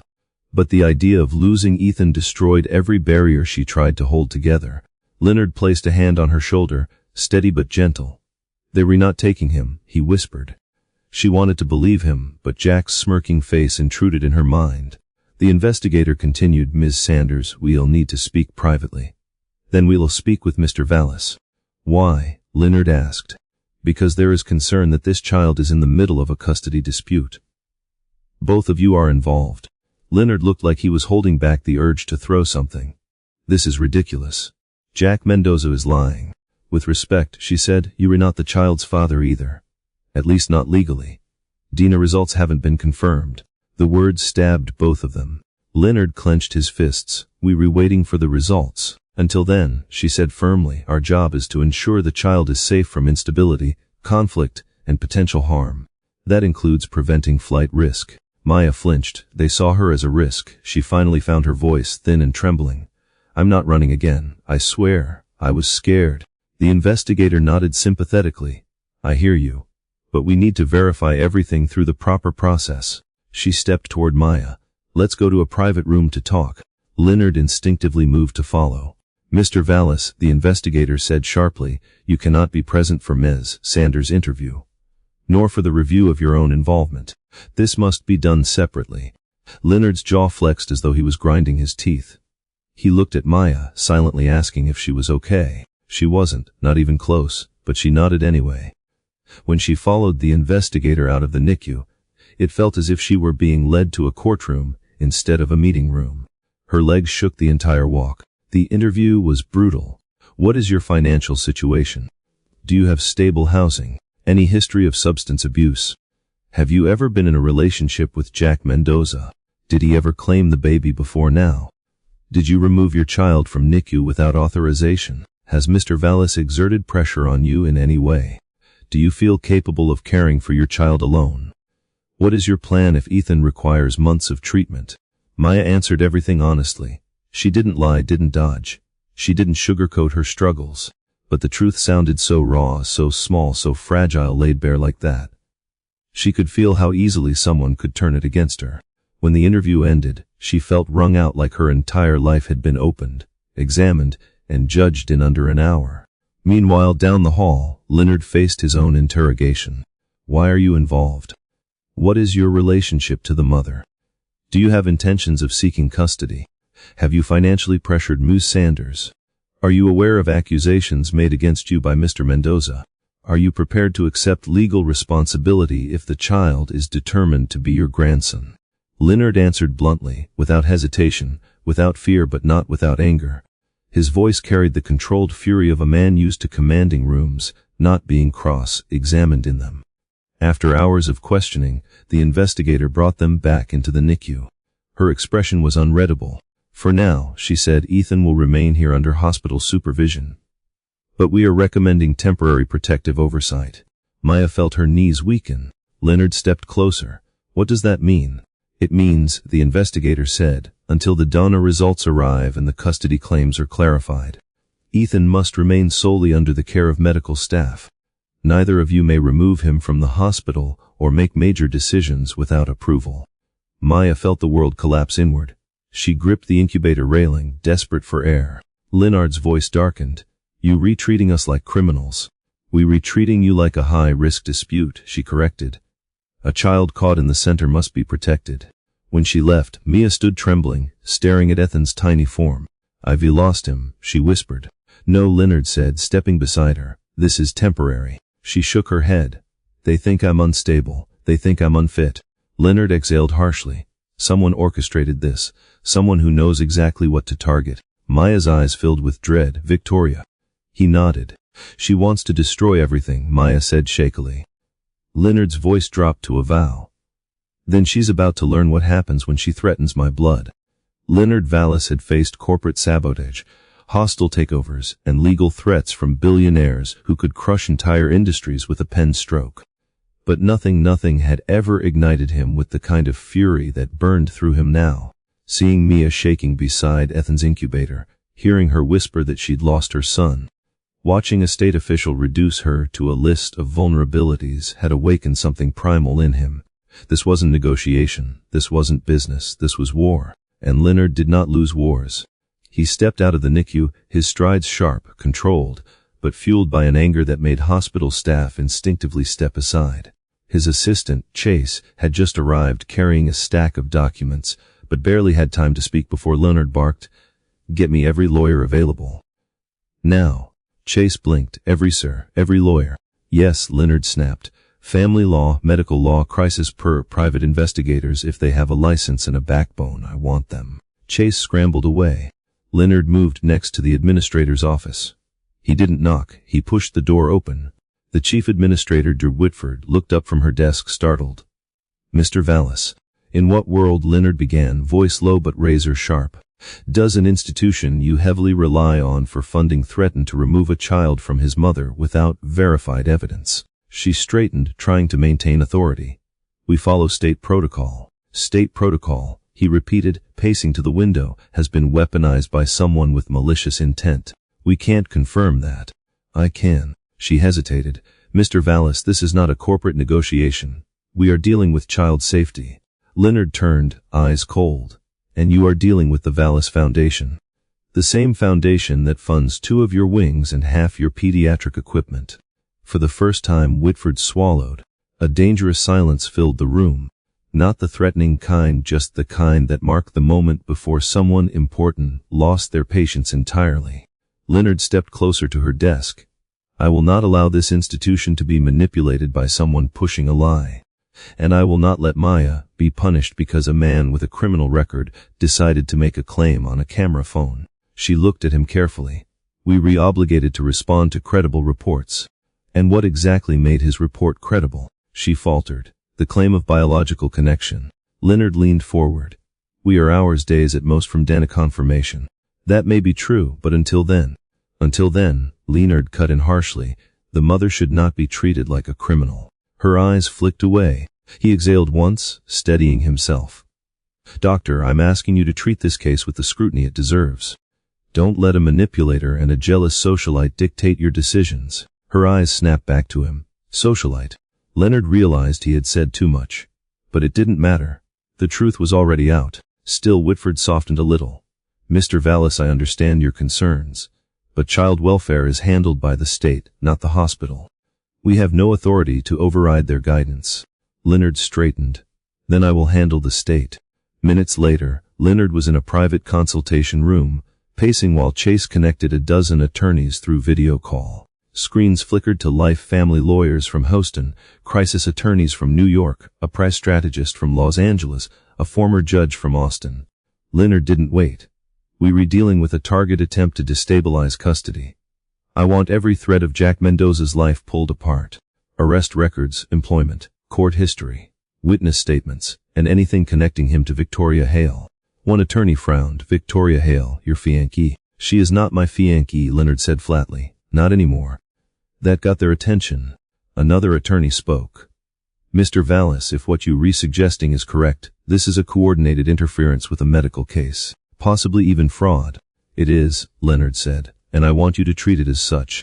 The price strategist leaned forward. We need to get ahead of this. The online accusations are gaining momentum. We can either stay quiet and look guilty, or release a controlled statement. No, Leonard snapped. We don't need perspin, we need truth. Find whatever dirt exists on Jack Mendoza. Drag it into the light. What about Maya? One lawyer asked gently. We need her cooperation. Leonard paused. His voice softened not by much but enough. She's been through hell, and she blamed herself for everything. Then she needs protection, the lawyer said. Preferably before the state considers escalating the case. Leonard nodded. I'll handle that part. Back in the NICU, Mia stood over Ethan's incubator, brushing her fingertips on the glass. Her eyes were red, her breathing uneven. She didn't hear Leonard enter until he was beside her. Maya, he said quietly. She didn't look at him, and for a moment he wondered if she blamed him too. He stepped closer. We were not losing Ethan. Her voice cracked. You can't promise that. Yes, he said firmly. I can. She shook her head, tears gathering again. I saw the way they looked at me. Like I'm the problem.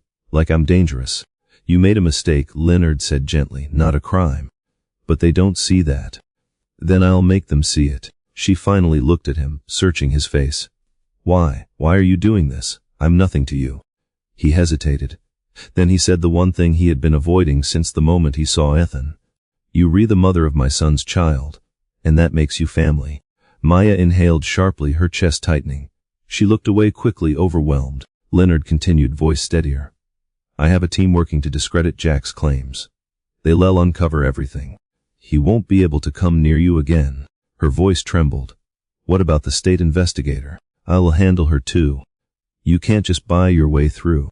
This isn't money, Leonard said firmly. This is truth and leverage. She wiped her eyes. They think I'm unstable. They think you re alone, he corrected. You re not. Something in her posture softened. Not trust she couldn't give that yet, but something close to relief. He stepped beside her, both of them watching Ethan together. When the DNA test confirms what we already know, he said quietly, Ethan will be under my legal protection.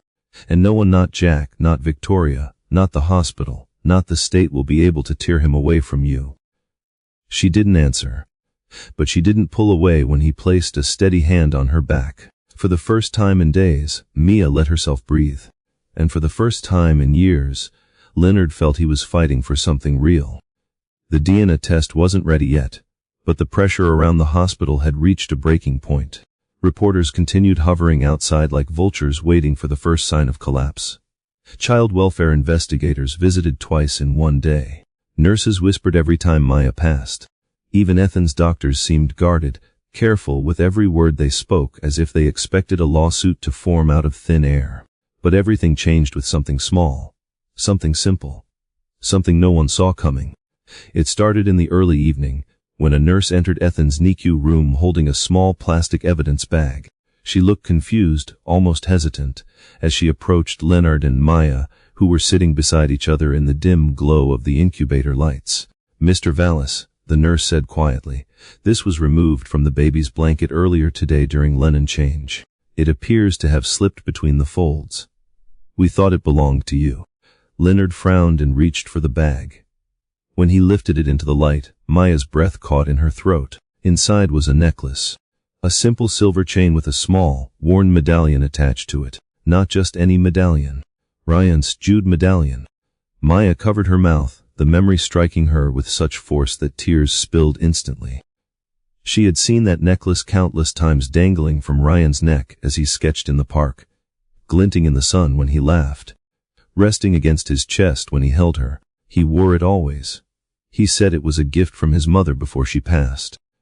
He believed it kept him grounded when the world demanded more of him than he could bear.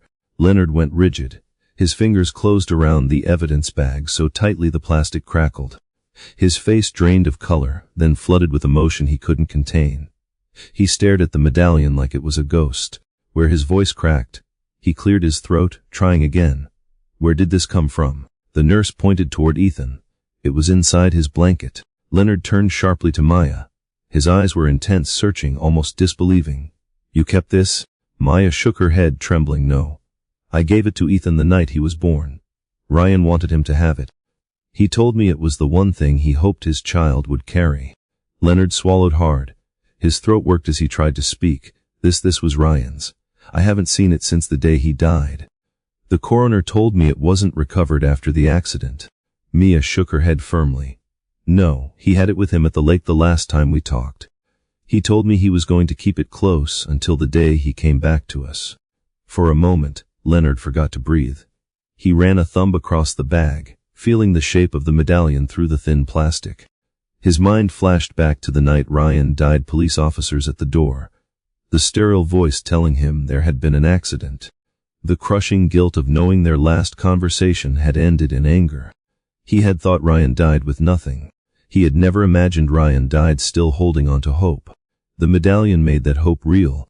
The nurse, sensing the emotional weight, quietly stepped out, leaving them alone with the relic that had changed everything. Leonard sank into the nearest chair, elbows on his knees, medallion held between his hands. He stared at it as if it were a message from the dead. He wanted to tell me, Leonard whispered. He really wanted to tell me, but I pushed him away. Maya wiped her cheeks. He was terrified you would reject him. But he was going to try. He told me he would. Leonard's jaw tightened, eyes watering with emotions he had buried so deeply he'd forgotten how they felt. The medallion shook slightly in his hands. I made him feel like he couldn't be himself. And he died before I could fix it.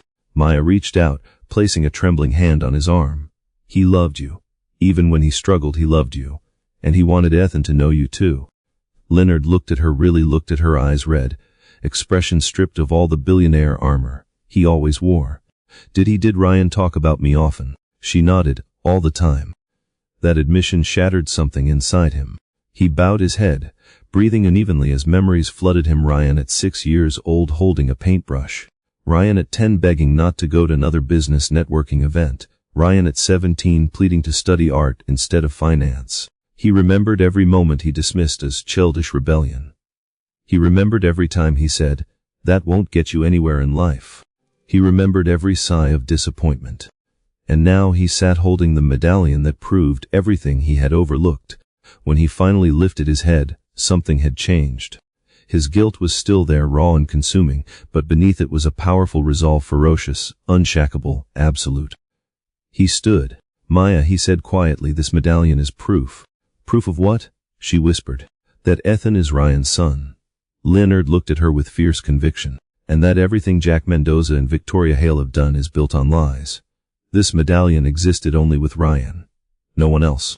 No one could have placed it there except you or Ryan himself. Maya nodded slowly. I kept it safe until Ethan was born. I wanted him to have a piece of his father. Leonard clenched the medallion tighter. This changes everything. A spark of hope flickered inside Maya. Do you think the investigator will listen? They won't have a choice, he said. This is sentimental evidence, yes, but it's also irrefutable physical proof connecting Ethan directly to the Vallace bloodline. He took a breath. And I will use it. For the first time since the chaos began, Maya felt something shift in the air. The crushing pressure eased just slightly. The storm still raged outside, media rumors, investigators, Jack's accusations, Victoria's plotting, but inside the NICU, something stronger emerged. Not money. Not power. Not fear. Truth. Leonard looked at Ethan through the incubator glass. His shoulders straightened. His jaw set. The medallion gleamed faintly in the dim room like a symbol of fate. I failed Ryan, he whispered, but I will not fail his son. He placed the medallion gently on the table beside Ethan's crib, almost reverently. Then he turned to Maya. From this moment forward, he said with unwavering resolve, I fight for both of you. And I don't lose. Maya exhaled a breath she'd been holding for days. For the first time, she believed it too. The medallion had cracked something open in Leonard. But it wasn't the final shattering blow. It was only the beginning. There were still questions he carried like anchors around his chest, questions that haunted him from the moment Ryan took his last breath without ever telling his father what he truly felt. The guilt, the regret, the uncertainty, all pushed Leonard toward the one person who had the answers he never received, Maya. They stood beside Ethan's incubator in the dim glow of evening monitors, the quiet hum of machines filling the space around them. Maya had been silent for a long stretch, wiping her cheeks with the back of her hand, staring at Ethan as though he might disappear if she blinked. Leonard watched her carefully. She looked exhausted, not just physically but emotionally drained, as though carrying years of secrets on shoulders not built to bear that much weight. Finally, Leonard spoke. "Maya, I need you to tell me everything." Her breath hitched. "About what?" "About him." Leonard's voice softened. "About Ryan." The name alone sent a tremor through her. Memories stirred behind her eyes, beautiful and painful and irreplaceable. She gripped the railing of the incubator as if steadying herself. "I don't know where to start." "Start anywhere," Leonard said. "I need to know who he was when he wasn't with me." She hesitated, then nodded slowly, as if accepting that the truth needed to come into the light before it faded forever. "Ryan was lost," she began, her voice low but steady. "Not because of you entirely, not because he didn't love you. He did. Deeply. But he felt like he was suffocating inside the world you wanted for him." Leonard flinched, though he didn't interrupt. "He told me he always felt like he was wearing someone else's life," Mia continued. "Like he'd been handed a script and forced to perform it, even though none of the lines belonged to him. He wanted to be an artist, Leonard. A real one. He wanted to paint full-time, travel, live simply, breathe the air that wasn't filtered through a boardroom." Leonard swallowed, the guilt rising in his throat. "When I met him," Maya said, "he was sitting by White Rock Lake sketching the sunrise. He looked peaceful. I didn't even know who he was. He never introduced himself as a Vallace. He said his name was Ryan, and he drew pictures that made the sky look softer than it really was. He smiled when he saw I liked his work. Not a polite smile, a real one. The kind you give when you were finally allowed to be yourself." Leonard closed his eyes briefly. He had never seen that version of his son. "We started talking," she continued, "then meeting regularly. Always at the lake, sometimes in the small art studio he rented behind a bookstore. He opened up to me because I didn't expect anything from him. Not money, not success, not a legacy. I just wanted him. And for the first time in his life, that was enough." A tear spilled down Maya's cheek. Leonard's chest tightened painfully. "He told me you weren't cruel," Maya said softly. "He said you weren't a monster. Just someone who didn't know how to see him. Someone who loved him the only way you knew how, through achievements and expectations and goals he didn't want. He didn't hate you, Leonard. He just didn't know how to tell you the truth without breaking your heart." Leonard braced a hand on the counter. "He broke it anyway. He knew that," Maya whispered, "and it broke him too." Silence hung for a long moment, heavy with wounds neither had the strength to hide. Then Maya continued. "The night he died he came to see me. He told me he was done running from conversations that mattered. He said he was going to talk to you the next morning. He was going to tell you everything about us, about Ethan, about the life he wanted to build. He even had the medallion in his hand, playing with it the way he always did when he was nervous." Leonard blinked hard, his breath shuddering. "He said he was ready to tell you he wasn't going to join the company," Mia whispered. "He was going to forge his own path. Not for rebellion, not to hurt you, but because he couldn't keep pretending." Leonard pressed a fist against his forehead. "I would have listened. God, I would have listened if he had just. He was scared," Mia said gently, "because he loved you so much." Leonard froze. Slowly he lowered his hand and looked at her. "He said that." Her nod was small, but it broke him completely. "He said he wished he could see the father he had, not the CO he became," Maya whispered. "He hoped once Ethan was born, everything would make sense. He thought a baby would bring you closer." Leonard inhaled sharply, eyes burning. "He thought a child would fix us. He believed love could fix anything," Maya said. "Maybe that was Navi, but that was who he was." Leonard sank into the chair beside Ethan's incubator, shoulders slumped as though carrying the weight of every missed conversation, every dismissed dream. "I didn't know him," he whispered. "I raised him. But I never knew him." "You knew parts," Mia said softly. "Just not the parts he kept hidden to protect you." He looked up at her then, truly seeing her. "Thank you," he said, "for giving him what I couldn't." She covered her mouth, tears falling uncontrollably. Not from guilt this time, from release. From finally telling the truth she had held onto alone for too long. Leonard leaned back, exhausted, overwhelmed, cracked open a way he hadn't been since his wife died. He looked at Ethan, then at the medallion beside him. "What did he say about the future?" Leonard asked quietly. Maya closed her eyes, gathering courage. "He said he wanted to build a life with me, with Ethan. Somewhere quiet. Somewhere far from pressure. He said he wanted to be a better father than he felt he had." "And you?" Leonard asked. She took a slow breath. "I told him I didn't care if we lived in a tiny apartment or a trailer. I just wanted him safe. I just wanted him happy. I loved him so much it hurt." Her voice cracked on the last word. Leonard closed his eyes too. The truth didn't shatter him. It rebuilt him. He finally understood his son. He finally understood what had been lost. And he finally understood what he needed to protect now, not out of guilt, but out of love. Maya wiped her tears again and looked at Leonard with vulnerability and strength woven together. "I'm sorry I kept Ethan a secret after Ryan died. I didn't think you'd want anything to do with us." Leonard stood, walked to her, and placed a hand gently on her shoulder. "You gave my son something I never did," he said. "Freedom. Joy, love without conditions. Don't apologize for that." If anything, his voice faltered. "I should apologize to you." Tears welled in Maya's eyes again. He continued, voice steadier. "Whatever happens next, we face it together, for Ethan. For Ryan." She nodded, and for the first time, hope didn't scare her. It felt like truth. It felt like healing. It felt like the beginning of a family Ryan had always dreamed of. Once Maya told him the truth, the whole truth, something inside Leonard Vallace hardened into steel. No amount of boardroom warfare compared to the devastation of realizing how deeply he had wounded his own son.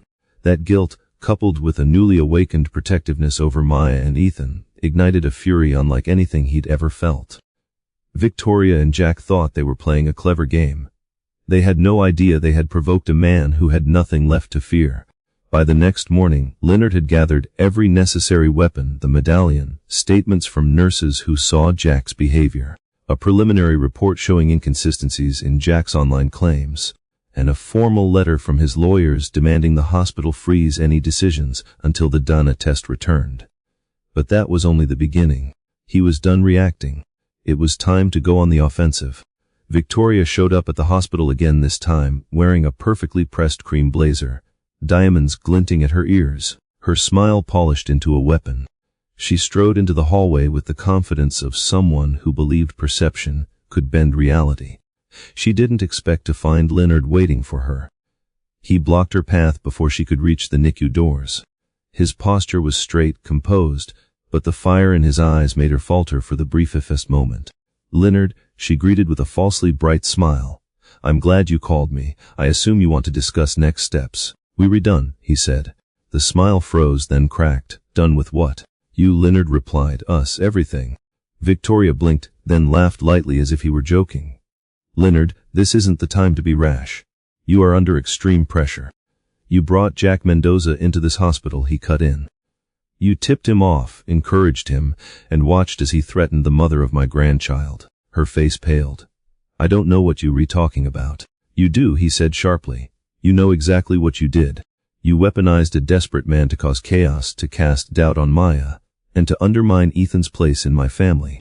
Victoria's mask cracked further. "Leonard, think rationally. You don't even know if the child is." "He is," Leonard snapped. "The medallion proves it, and the test will confirm it." That hit her like a slap. Anger flashed across her features. "So you were choosing her housekeeper over me, over us." "There was never an us to begin with," he said coldly. "You loved my name, my power, my reputation, not me. Not my son, and certainly not my grandson." Victoria stepped forward, voice low and venomous. "You redestroying your life for a mistake. A woman beneath you.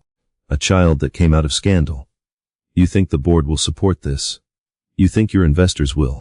My family comes before any investor." His tone sliced through her words. "That includes the family I failed. And the one I'm protecting now." Her jaw clenched. "Do you have any idea what you risking?" "Everything," he said, gladly. Her expression shifted, fury twisting into cold calculation. "You can't pin Jack on me. He came on his own." Leonard held up his phone. We traced the call. You contacted him before he arrived. And my attorneys are already drafting charges for interference and collusion. Her face drained of color completely. You wouldn't dare. I dared the second you endangered Ethan. Victoria's lips parted, searching for an argument, some leverage, but she had none. Leonard stepped past her, signaling 2 security officers stationed nearby. Ms. Hale is not allowed near the NICU or any member of my family, Leonard ordered.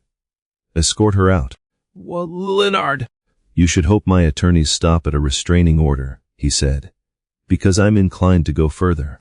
Victoria tried to argue, but the guards were already guiding her backward. Her voice grew sharper, more desperate. You rethrowing away your entire life for a woman you barely know. For a child that complicates everything. Leonard didn't turn around. Ethan doesn't complicate anything, he clarifies everything. When the elevator doors finally closed on her furious expression, the hallway felt lighter. But Leonard wasn't done. He had one more battle to fight. Jack Mendoza was easy to track down. His ego was too large, his greed too loud, and his social media posts too sloppy to stay hidden. Leonard found him behind a pawn shop on the edge of town, smoking a cigarette beside a rusted pickup truck that barely ran. Jack grinned when Leonard stepped out of the black SUV. Well, if it isn't Daddy Warbucks. Come to negotiate. Leonard didn't respond. He simply walked toward him with a confidence that made Jack's grin falter. You've been very busy, Leonard said coolly, posting lies, threatening Maya, interfering with medical care. That last one carries serious penalties. Jack scoffed. I have rights. You have a criminal record, Leonard replied. Which is why the moment you filed your false claim, my attorneys pulled every document connected to you, including warrants, outstanding fines, a probation violation from 2 years ago. He stepped closer, and footage from hospital security showing you harassing a vulnerable mother. Jack's expression shifted. You were bluffing. Leonard held up his phone and pressed play. Jack's own voice echoed from the recording, mocking Maya, threatening legal action, hinting at compensation. Jack paled. Leonard lowered the phone slowly. This recording alone is enough for charges. But I didn't come here for revenge. I came here to offer you a choice. Jack swallowed. What choice? Disappearing, Leonard said, quietly. Permanently, no more videos, no more claims, no more contact with Maya or Ethan. You walk away now and my attorneys won't pursue charges. Jack frowned suspiciously. And if I don't? Leonard stepped closer, his voice dropping to a deadly calm. Then I will bury you legally, financially, and publicly. You will spend years tangled in lawsuits you cannot afford. You will be dragged through court until you have nothing left, not even freedom. And by the time I'm finished, no employer, no court, no judge will ever take you seriously again. Jack's bravado cracked, his voice wavered. You can't do that. Yes, Leonard said, I can't. Jack's breathing quickened. He looked away, jaw clenched, weighing the threat against his own dwindling pride. Finally, he muttered, fine. I'll back off. Completely, Leonard demanded. Jack nodded grudgingly. Leonard turned to leave but then paused. One more thing. Jack looked up anxiously. Leonard stared him down. If you ever come near Maya or Ethan again, you won't get a second warning. Jack stepped back, unable to hold Leonard's gaze. Yeah, okay, whatever you say. Leonard walked away, shoulders squared, spine straight. The war wasn't over yet. But the 2 biggest threats, Victoria and Jack, were no longer holding the knife. All that remained was the final truth, the DNA test, and whatever future waited once it arrived. 3 days later, just as dawn painted faint rose gold streaks across the Dallas skyline, a knock sounded on the NICU door. Maya had been awake for hours, sitting in the same spot she'd occupied since the day Ethan was admitted. Her hands rested on the edge of the incubator, fingers brushing the glass as if her touch alone could keep him safe. Leonard stood nearby, reviewing medical paperwork with the intensity of a man trying to anticipate disaster before it struck. When the door opened, the doctor stepped inside with an envelope in hand, the envelope both of them had been waiting for. The doctor's expression was serious but not grim, professional, controlled. The kind of face that withheld all clues until the exact moment of disclosure. Mr. Vallace, Ms. Sanders, he greeted softly. The results are back. Maya's breath stopped. Leonard stood rigid, chest rising once in a sharp inhale. Time seemed to suspend itself in the quiet room, the soft beeping of Ethan's monitors becoming magnified. The doctor opened the envelope and glanced down at the papers. Then he looked up, his tone steady. The DNA test confirms a 99.99% probability. He paused, letting the meaning sink in. Ethan is the biological grandson of Leonard Vallace. Mia covered her mouth, tears spilling instantly. She had known the truth from the beginning, but hearing it spoken aloud scientifically, officially, undeniably hit her with a force that made her knees tremble. Leonard exhaled, a sound that broke like something inside him finally releasing years of weight. Relief, grief, hope, and redemption collided all at once. His eyes closed briefly, emotion washed over him, grounding him in a reality he had longed for without knowing it. "Thank you," he managed to say, voice rough. The doctor nodded and left, giving them space to process the news. For several long seconds, neither Leonard nor Mia spoke. The air felt heavier, then lighter, then heavier again, as if both were adjusting to a new world.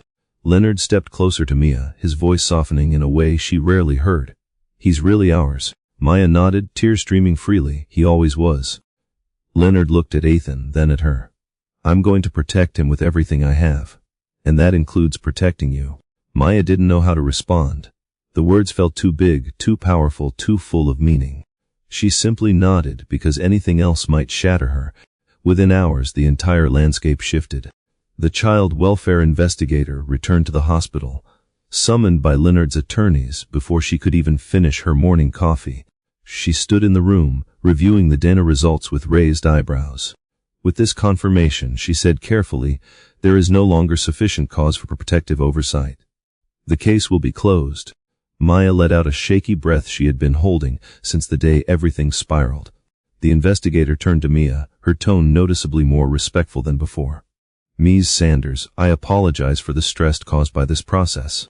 We acted on information that has now been proven false." Mia nodded quietly. She wasn't angry, just tired. Bone tired, heart tired, but also deeply relieved. Leonard stood beside her, posture tall, commanding. "We expect this to be removed from all records." "It will be," the investigator assured him. "And a report will be filed documenting the false claim." Mia swallowed Jack Victoria. But they were no longer threats. The investigator left, and with her departure, the pressure that had been crushing Mia's chest for days finally lifted. For the first time, she felt like she could truly breathe. Later that afternoon, Ethan's surgeon approached with hopeful news. "His latest tests show improvement. We believe he's ready for surgery in the next 72 hours. Mia's heart leapt. Fear and hope tangled together, but this time hope was stronger. Leonard placed a steady hand on her shoulder. "He's going to be okay." She nodded, believing him. And in a moment that surprised them both, she reached up and gently placed her hand over his. Neither moved. Neither let go. When the surgery day arrived, Leonard stayed at Mia's side from the moment Ethan was wheeled into the operating room. They sat in a private waiting room Leonard had secured, silent but united by fear and love. Hours passed, long, atching hours filled with pacing floors, gripping armrests, whispering prayers neither had spoken out loud in years. Finally, the surgeon entered. Mia jumped to her feet. Leonard stood beside her, bracing for anything. The surgeon smiled softly. "The procedure went well. Ethan is stable." Mia sobbed with relief, collapsing into a chair. Leonard sat beside her, pulling her gently into a protective embrace. She didn't resist. She let herself lean into him, letting his strength anchor her. "He's really going to be okay?" she asked through tears. "Yes," the surgeon said. "He has a strong chance of a full recovery." Mia pressed a hand to her chest. Leonard squeezed her hand firmly, grounding her. This was the moment everything changed. Over the next week, Ethan grew stronger. Monitors were removed one by one. His breathing improved. His color returned. Mia stayed by his side constantly, and Leonard was only ever a few feet away. The hospital no longer watched Mia with suspicion. Nurses brought her warm blankets, encouraged her to nap, and even brought her coffee with soft smiles. They treated her as Ethan's mother, not a liability. Leonard handled every legal matter, ensuring Jack's claims were permanently shut down. His attorneys filed formal allegations against Victoria for interference. Her name was now permanently removed from every Vallace record. By the time news outlets reached out again, the official statement crafted by Leonard himself was simple. "Ethan Sanders is my grandson." End of discussion. Public sympathy shifted instantly. The scandal evaporated. The truth won. The day Ethan was discharged into Mia's arms, Leonard walked beside her out of the hospital, the Texas sun warm on their faces. Maya hadn't held Ethan outside a medical room before. The weight of him in her arms felt like holding her entire world. Leonard paused on the sidewalk, watching her rock the baby gently. His voice was careful, almost shy, something Maya had never heard from him. "I want you both to come stay with me," he said. "Not out of obligation, not out of guilt, because I want to build something better this time. A family Ryan would have been proud of." Mia looked up at him, eyes glistening, not from fear, not from exhaustion, but from emotion she had tried to keep hidden. "Are you sure?" she asked softly. Leonard nodded. "I've never been more sure of anything." She looked down at Ethan, then back at him. Her smile trembled, warm and fragile and full of hope. "Okay," she whispered. And just like that, the three of them, bound by grief, love, and second chances, walked toward a future none of them had expected, but all of them desperately needed. A future built not from power or wealth, but from healing. A future Ryan would have wanted. A future that finally felt like home. The story of Maya, Leonard, Ethan, and the ghost of Ryan is not just a tale of hardship, betrayal, and redemption. It is a mirror reflecting the complicated ways human beings learn to love, fail, and rebuild. If there is one overarching lesson woven through every moment of chaos and tenderness they endured, it is this: family is not defined by perfection, but by the courage to choose each other despite fear, past wounds, and the weight of mistakes. And choosing each other requires humility, trust, and a kind of bravery most people never discover until life forces it out of them. Maya's journey teaches that strength does not always look like confidence or calm. Sometimes strength is a trembling mother refusing to give up. Sometimes it is the fragile decision to tell the truth about someone she loved, even when she fears she will be blamed. Maya reminds us that ordinary people, those without power, wealth, or protection, often carry the deepest resilience. She shows that love built from sacrifice is more powerful than any obstacle thrown at it. She didn't have influence. She didn't have lawyers. She didn't have a safety net or a voice loud enough to drown out accusations. But she had something far more enduring: devotion to her child and loyalty to the memory of the man she loved. Her lesson is simple yet profound: being underestimated does not make someone weak. What matters is the heart they fight with and the truth they hold on to. Leonard's transformation offers another central lesson: redemption is possible only when a person confronts their own failures without excuses. For years he confused control with love, believing pressure would guide his son toward greatness. Only when confronted with the consequences, his son's secret life, his silent suffering, and the grandson he never knew existed, did Leonard finally face the cost of his blind expectations. His story shows that even the most powerful person can be deeply flawed, and the greatest courage is not domination but vulnerability. Leonard had to let go of pride, regret, and the identity he had wrapped so tightly around his status before he could protect the family left to him. And by doing so, he discovered that love, not legacy, was the real measure of his worth. His lesson is one many need to hear. When we finally choose to listen, we may hear truths that heal more than they hurt. Ryan's presence in the story, though seen only through memory, teaches perhaps the quietest but most meaningful lesson: authenticity matters. He showed that a life lived under someone else's expectations is not a life lived at all. His dreams, his gentleness, his struggle to express himself reveal how easily a person can be loved and yet feel unseen. Ryan reminds us that emotional silence within families can be deadly, not by violence but by suffocation. He wanted freedom, purpose, and a space to breathe. He loved deeply but feared disappointing the people he cared about most. His lesson urges us to speak, even when it is hard, to tell the truth before it becomes a regret, and to choose paths that align with who we are, not who others demand we be. Ethan, the tiny heart at the center of the storm, teaches the most unexpected lesson of all: sometimes the smallest life can force the biggest change. His existence pulled wounds into the open, broke down walls between strangers, and reshaped the priorities of adults who had lost perspective.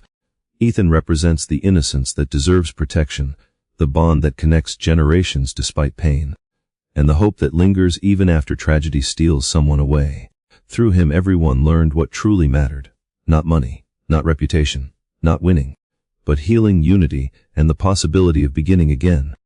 Beyond the characters themselves, the story delivers several deeper lessons about humanity. One is that truth has a way of rising, even when buried under lies, manipulation, and fear. No matter how loudly Jack shouted, No matter how carefully Victoria plotted, the truth was patient. It waited for evidence like a forgotten medallion to reveal itself at the perfect moment. And when it did, deception shattered effortlessly.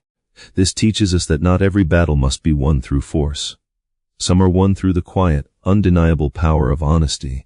Another lesson comes from watching how quickly institutions, hospitals, legal systems, social services can be swayed by assumptions. The world often judges people like Maya before understanding them.